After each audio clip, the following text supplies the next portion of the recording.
STY Sintayong sedang berburu pemain naturalisasi. Konon katanya STY sedang ke Eropa untuk memantau bakat-bakat potensial yang punya darah keturunan Indonesia, U20, U23, timnas senior untuk dilakukan naturalisasi. Berkaitan dengan naturalisasi, kita sebenarnya tertarik dengan pemain yang satu ini. Siapa dia? Dia adalah Ole Romeni.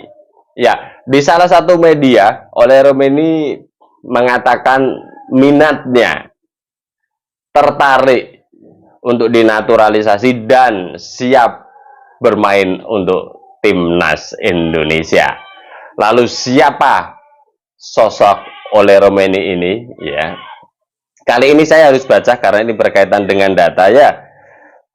Ole Romeni lahir 20 Juni 2000, usianya 23 tahun, lahir di Nijmegen, Belanda. Tinggi badan 185 cm, berat badan 81 kg. Kaki terbaiknya kaki kanan, pernah membela timnas U20 Belanda. Ya, secara postur oke lah ya. Terus kemudian statistik yang lain adalah, saya ambil 2 tahun terakhir, 2022-2023, dia bermain untuk tim atau klub MN, Liga Kasta tertinggi di Belanda, bermain 33 kali, cetak gol 11 kali, 1 kali assist, dan menit bermain 227. Saat itu MN berada di nomor 16 dari 18 klub yang berkompetisi di Liga Belanda. Terus kemudian juga tahun 2023-2024 ya, Ole Romeni pindah ke Utrecht dengan torehan tampilan 13 kali bertanding, 1 kali gol, dan menit bermain 473. Utrecht saat ini berada di peringkat ke-11. Kalau melihat data ini ya, saya bahas di musim 2022-2023 bersama klub MN dulu. Secara tim, ya ini di papan bawah secara tim.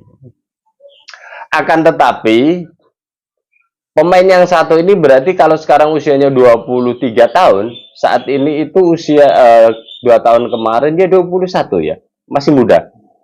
Ini pemain yang potensial dengan torehan 13 gol dan 1 kali assist, dengan menit bermain sekitar 200-an menit lah ya. Nah, ini biasanya menjadi super sub, berarti pemain pengganti yang produktif. Ya, layaknya pemain muda yang lain, jam kesempatannya biasanya tidak di pemain inti tapi di pemain cadangan, dan ketika dia dikasih kesempatan dia bisa membuktikan, terbukti dengan torehan 11 gol dan 1 kali asisnya.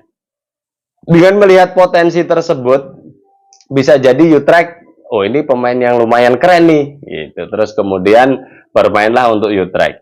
Nah, ketika bermain di Utrecht, catatannya memang tidak terlalu mentereng. Ya, dia menjadi pemain inti dengan 13 kali bermain, dengan menit yang bermain lumayan banyak, lebih banyak dibandingkan saat di klub MN, 473 menit dengan catatan 1 gol. Ya, mungkin musim ini adalah musim adaptasinya Ole Romeni bersama Utrecht. Ya, ya karena MN dengan Utrecht ini secara kualitas kan memang lebih bagus Utrecht ya untuk 2 tahun terakhir ini.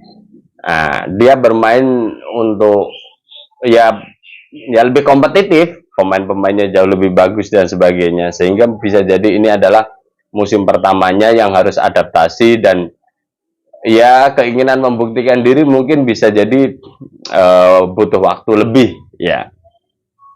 Itu secara tim.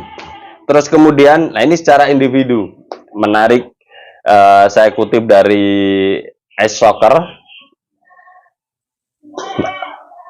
Ole Romeni mempunyai statistik individu akurasi passingnya 80,7%. Ini tinggi sekali nih pemain. Artinya sentuhan bola pertama, kontrol bola, ini bagus pemain. Kemudian setelah dia kontrol bola bagus, passingnya juga akurat. Artinya kan gini, passing itu ada beberapa situasi di mana ya tidak ada teman, dia harus melakukan passing di mana teman itu juga harus menerima dengan enak, ya. Dan itu dengan angka 80% saya pikir cukup tinggi. Artinya pemain ini mampu bekerja sama dengan tim secara baik. Kemudian akurasi long ball-nya 66,7%. Ya ini pengumpan lambung yang oke juga saya pikir. Ya lebih rendah daripada passingnya, akan tetapi memang persentase akurasi di long ball itu kan umpan jarak jauh. Ya ketika poinnya atau statistiknya menunjukkan angka 66,7%, ini juga saya rasa cukup bagus juga. Ya. Terus kemudian crossingnya 12,5%, lah menarik ini. Pemain ini berarti sama saya padukan sukses dribble per gamenya 36%. Pemain ini tipikal tidak bawa bola, ya, karena biasanya pemain penyerang sayap itu kan dia bermain menyisir lapangan pinggir, berlari, dribble, kemudian ada momentum crossing. Lah, pola dia tidak seperti itu gaya permainannya. Gaya permainannya lebih ke dia melakukan dribble efektif, ya. Jika ada momentum dia melakukan dribbling, terus kemudian masuk di passing atau long ball. Itu artinya dia menusuknya ke tengah, ke jantung pertahanan tengah, tidak menyisir pinggir, terus kemudian melakukan crossing. Dan sebenarnya tipikal permainan ini adalah pemain Sintayong banget. Sintayong pola permainan di beberapa gol yang terkonsep itu kan pola-polanya seperti itu. Iya. Gol, masih ingat golnya Marcelino, pola-polanya juga seperti itu, ya. Kemudian itu tadi data menyerangnya, dan ini data bertahannya. Tackle per pertandingan 0,5, intersepsi per pertandingan 0,2, clearance per gamenya 0,2, sapuan per pertandingannya 0,1, dengan catatan kartu kuning 0, kartu merah 0. Nah ini menarik, pemain ini tidak punya karakter bertahan sama sekali. Kenapa? Karena catatannya sangat rendah, dan memang ini tipikal pemain yang menyerang. Nah, sementara Sintayong sendiri suka pemain yang bekerja keras, baik dari sisi menyerang oke, dari bertahan oke. Akan tetapi saya melihatnya dari sisi berbeda.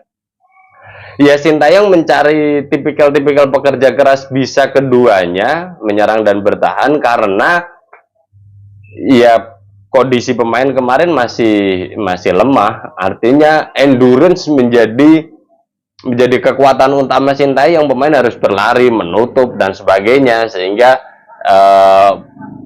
lawan memperkecil lawan untuk bisa menguasai bola, menutup pertahanan sejak dini, atau di lini serang sudah mulai dikejar, ditutup dan sebagainya. Akan tetapi kalau nanti kualitas permainan tim Indonesia sudah menyerang, bisa jadi polanya dirubah, dan oleh Romain ini nanti bisa jadi pembeda. Secara menyerang sangat keren, tapi secara pertahanan ya dia bukan tipikal yang bagus di pertahanannya. Ya. Nah, ini yang menjadi menarik, catatan ranking pemain yang satu ini. Di level dunia, di sektor gelandang serang ya, ini menduduki urutan ke-585. Terus kemudian kalau untuk di pemain Belanda, karena sekarang dia masih kewarganegaraan Belanda, dia urutan ke-27. Terus kemudian untuk di Liga Belanda, karena Liga Belanda kan ada pemain asingnya juga, dia di urutan ke-32. Dengan beberapa statistik ini, ya, secara usia masih muda, secara postur oke, 185. Secara garis keturunan oke. Ya. Saat ini timnas membutuhkan pemain yang tipikal menyerang. Ya. Terus kemudian secara kualitas pemain ya ini masuk kategori grade A saya pikir ya.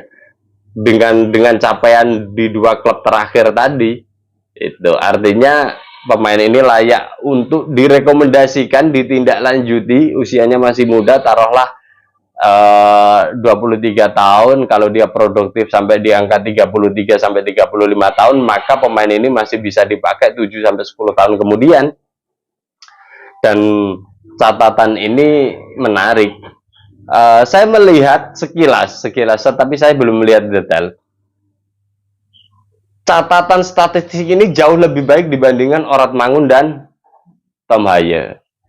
Hanya saja kelebihan dari Orat Mangun dan Tom Haye adalah ya sudah lama bermain di kasta tertinggi di Liga Belanda karena usianya juga udah 27 tahun dan 28 tahun, sehingga secara mental bermain bisa jadi jauh lebih tenang, jauh lebih oke, jauh instingnya atau ya ketenangannya lah, punya jam terbang yang lebih. Tapi dari sisi potensi ini menarik untuk dipertimbangkan, dan rekomendasi saya STY pelajari lebih dalam tentang Ole Romeni.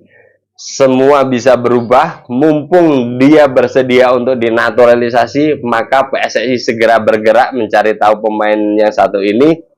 Dan jika memang dianggap potensial, Pak Erick Thohir, ayo gerak cepat.